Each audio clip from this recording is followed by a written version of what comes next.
میری معلومات کے مطابق جنرل باجوہ صاحب کو آرمی چیف بنانے میں زیادہ کردار آپ کا تھا، تو وہ پھر زیادہ مخالف آپ کے کیوں ہو گئے؟ دیکھیں میں اگین پرسنل زیادہ ڈسکس نہیں کرنا چاہتا. انیشلی میں ان کو ہمیشہ میں نے ان کو ریکگنائز کیا. ایک تو یہ کہ انہوں نے جو تھی ڈان لی کی انکوائری کمیٹی، آپ کو یاد ہوگا جی، اس کی رپورٹ میں انہوں نے ایک بیلنس پوزیشن کے لیے مجھے سپورٹ کیا.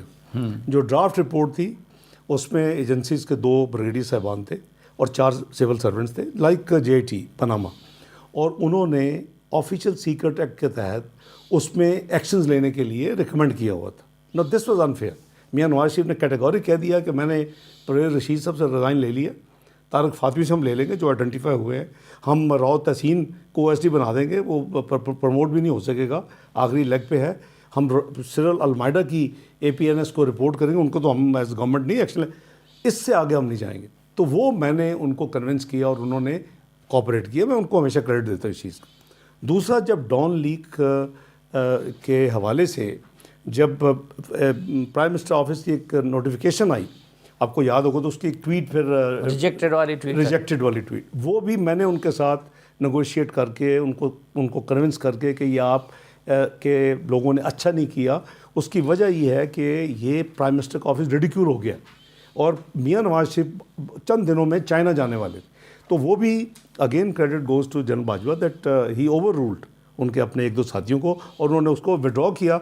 اس کے بعد پھر جو ہے وہ آپ کے سامنے ہے کہ ان کے اوپر جو اٹیک کیے سوشل میڈیا میں، میرا خیال ہے پھر اس کے بعد وہ تھوڑا سا ویک ہو گئے. اور تو میری اس وقت تک تھی. لیکن آپ کیوں سب سے زیادہ زیر عتاب پھر اس وقت آئے؟ نہیں، اس لیے آیا کہ میں ڈان لیک کو رپورٹ کو ٹھیک کروانے لگا. آپ کمیونیکیشن کرتے تھے اس وجہ سے، یا میاں صاحب کا پیغام؟ نہیں، پیغام میں ان سے ان دونوں چیزیں میں نے ہینڈل کی. مجھ سے پہلے چودھری نثار اور فواد حسن فواد، اور ان کی طرف سے جنرل بلال اکبر اور جنرل نوید مختار. وہ جب یہ نہیں 4 لوگ اس کو ریزالو کر سکے ٹویٹ کو، تو پھر میں نے پھر جنرل باجوہ اور جنرل نوید مختار سے میرے ڈائلاگ ہوئے. پھر اس کے بعد دے گاٹ کنونس. تو میں ان کو کریڈٹ دیتا ہوں کہ انہوں نے اچھی بات کی کہ غلط کام ہوتا ہے اس کو ٹھیک کیا. لیکن اس کے بعد وہ پریشر میں آ گئے، اور آخری ہماری کچھ پاکستان کے ریسورسز کو خرچ کرنے کی ہماری آپس میں پرابلم تھی، جو کہ کافی حد تک لوگوں کو آئیڈیا ہے. یہ بات ٹھیک ہے کہ وہ آپ کو ڈیفنس بجٹ کے مد میں کچھ اور رقم مانگ رہے تھے، آپ نے اس سے؟ میں ڈیفنس بجٹ تو ہم جو ہے وہ انپریسیڈنٹڈ انکریز کیا. کسی گورنمنٹ میں 550 بلین کی انکریز نہیں ہوئی ایک ٹینیور میں. ہم نے 550. نہیں تو آپ کے اور ان کے تعلقات خرابی کی وجہ کیا بنی؟ میرا خیال ہے اس کو ٹروتھ اینڈ ریکنسیلیشن کمیشن پہ چھوڑ دیں. چلے اس کو تو، لیکن ہے فائنینشلی. اور میری ذات کا ذاتی نہیں ہے، میری جیب سے نہیں جانا تھا، ان کی جیب میں جانا تھا. ریزن فائنینشیل تھے. وہ ہماری سپٹمبر 2017 کی ایک انپلیزنٹ بہت زیادہ ایپیسوڈ تھا. یہ ڈاکٹر صاحب آپ لوگ خود کہتے ہیں کہ ہم نے ریاست بچانے کے لیے اپنی سیاست قربان کر دی. تو جب سیاست آپ کی قربان ہو گئی ہے، آپ لوگ خود بھی مانتے ہیں، تو بیانیے کی بھی قربانی، عوام نے آپ کی حکومت میں مہنگائی بھی دیکھی، سب کچھ دیکھا، تو پھر آپ کس امید پہ کہتے ہیں کہ آپ الیکشن جیت جائیں گے؟ دیکھیں، ہم اس امید پہ کہتے ہیں کہ ہمارا ایک ٹریک ریکارڈ ہے پاکستان میں ڈیلیور کرنے کا. کسی حکومت نے اتنا ترقیاتی کام پاکستان کی تاریخ میں نہیں کیا جو مسلم لیگ نون نے کیا. ڈار صاحب جس کو ڈالر قابو کرنے کا ایکسپرٹ مانا جاتا ہے، تو اس حکومت میں ڈالر مضبوط ہوتا رہا اور ڈار صاحب جو ہے وہ کمزور ہوتے رہے، یا ڈار صاحب ڈالر کا مقابلہ نہیں کر سکے؟ تو اس کی کیا وجہ تھی؟ میں عرض کرتا جی.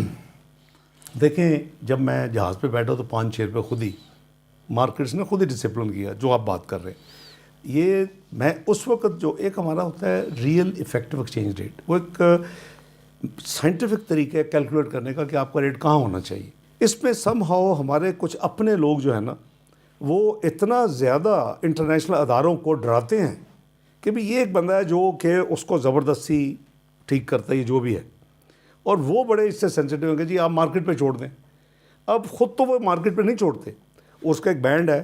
وہ بینک آف انگلینڈ آئے گا، اگر اس سے اوپر جائے گا تو پیسے ڈالے گا مارکیٹ میں سے، نیچے جائے گا پھر بھی وہ لے گا، اس میں انٹرونشن کرے گا فیڈرل ریزرو. لیکن ڈاکٹر صاحب یہ وجہ یہ نہیں ایک نہیں تھی کہ آپ نے تھوڑے عرصے کے لیے پاپولر حکومت کرنے کی کوشش کی اور IMF کے ساتھ کچھ زیادہ چھیڑخانی کی، اس کی وجہ سے جو ہے استحکام نہ آ سکا؟ نہیں، اس طرح نہیں ہے، اس طرح نہیں ہے. میں اصولوں پہ قائم رہا اور ثابت کیا میں نے کہ فروری میں ان کی ڈیلے غلط تھی، ہمارا سپٹمبر کا 9 میں بالکل ان آرڈر تھا. It was all politics. میں نے آپ کو آگے بھی کہا تھا کہ یہ کچھ بین الاقوامی قوتیں بھی چاہتی تھی کہ پاکستان ڈیفالٹ کرے. 29 جون تک انہوں نے ہمیں لٹکائے رکھا. کیا انہوں نے پاکستان سے، یہ قوم سے معافی مانگی ہماری سے کہ جی ہم غلط کہتے رہے کہ جی $6 بلین چاہیے، یہ اس ملک کا 7 بلین تو کرنٹ اکاؤنٹ ڈیفیسٹ ہی نہیں ہوا، ہمارا تو $2.4 ارب پہ ڈیفیسٹ ہم نے چھوڑا. میں اس وقت کہتا 7 نہیں 4 سے زیادہ نہیں ہوگا، تو 6 شوڈ بھی 3 بلین کے ارینجمنٹ صرف ہمیں چاہیے، وہ ہم نے کر دیا. 2 ارب کا سعودیہ سے لیٹر لے دیا، 1 ارب کا UAE سے لیٹر لے دیا کہ جی ہم ان کو یہ سپورٹ کریں گے. وہ ایک کیلکولیٹڈ پولیٹیکل موو میں اس کو کہوں گا کہ وہ اور ہمارے اس میں اپنے بندے بھی شامل ہیں جو بالکل ان کو ڈیلی اسٹیٹ بھائی جب آپ کے اپنے بندے دیں گے جو فائنانس میں انوالو رہے ہیں کہ جی سر یہ فلاں ڈیٹ کو ڈیفالٹ کر جائے گا، یہ فلاں ڈیٹ کو لاسٹ تھا کہ سپٹمبر تک ڈیفالٹ کر جائے گا. یہ آپ کا اشارہ کن بندوں کی قوم کو، ان مجرموں کا پتہ چلنا چاہیے. کافی ہے جی، ایک نہیں. آپ ماشاءاللہ اتنے ویل ریڈ ہیں، آپ کو اخباروں میں اتنی بڑی خبریں چھپتی رہی ہیں. مفتاح اسماعیل صاحب جو بھی ہیں they were all یہ پاکستان کی خدمت نہیں ہے. We should be one. اگر ہمیں پتہ ہے دیکھیں 19 میں 20-22 کو بلومبرگ لکھ رہا ہے، ابھی میں نے 3-4 دفعہ کوٹ کیا، انہوں نے آرٹیکل ہٹا دیا بائی دی وے اپنے انٹرنیٹ سے. کیا لکھا کہ پاکستان کی کرنسی 14% انڈر ویلیوڈ ہے، ڈالر اوور ویلیوڈ ہے اور اٹ شوڈ بی اراؤنڈ 244. میں تو نہیں کہ میں یہ سمجھتا ہوں کہ it is a high time کہ ہمیں ان کے ساتھ یہ ہمارا اسٹینڈ بائی ایگریمنٹ چل رہا ہے، یہ مکمل ہو. We should just sit with them and tell them کہ دیکھو پیگ نہیں کرتے، فکس نہیں کرتے کہ جو مرضی. جیسے آپ دیکھیں مڈل ایسٹ کی کنٹریز ہیں 40 سال سے ایک ہی ریٹ چل رہا ہے، اوپر بھی جاتا ہے. ریونیو $120 پہ بھی تیل بکتا ہے، 17 اور 30 میں بھی آتا ہے. یہ جب ایک سائنٹیفک فارمولا اویلیبل ہے تو لیٹس فالو دیٹ. اب وہ 250 کے قریب جو نگران حکومت نے جو فارمولا اپلائی کیا جی، اور چند ہی روز میں انہوں نے ڈالر کو پچاڑ کے $50 اس کی ویلیو گھٹا دی. یہ کام آپ کیوں نہیں کر سکتے؟ میں عرض کرتا ہوں نہیں ہم نے 287 پہ چھوڑا.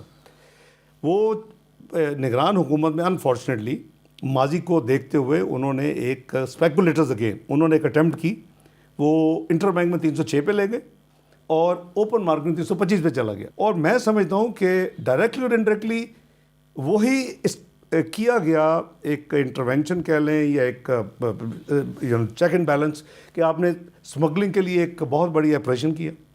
کیونکہ آپ کا مین جو کاز تھا وہ پاکستان سے ویٹ، گندم اور فرٹیلائزر کھاد کے بعد یہ جب ویسٹ کی انفلوز ہمارے نیبر کنٹری میں مجھے بہت عزیز ہے افغانستان. ایک مسلمان ملک ہے، ہمارا ہمسایہ ہے، ہمارے بہت ایک دوسرے کے اوپر ہمارے اپنا ہے آبلیگیشنز ہیں ایز نیبر. لیکن ہمارا ڈالر وہاں اسمگل ہونا شروع ہو گیا. آپ کو بھی پتہ ہے اس کا جو چیک اینڈ بیلنس جو اداروں نے کیا ہے وہ میں نے بھی 2 میٹنگیں کی تھی، آپ کو یاد ہوگا. لیکن وہ بہت تھوڑا اس کا اس وقت. لیکن ہیونگ سیڈ دیٹ میں یہ کہہ رہا ہوں کہ ہم نے 287 پہ چھوڑا شہباز شریف کی حکومت نے. آج وہ 282 پہ آج بھی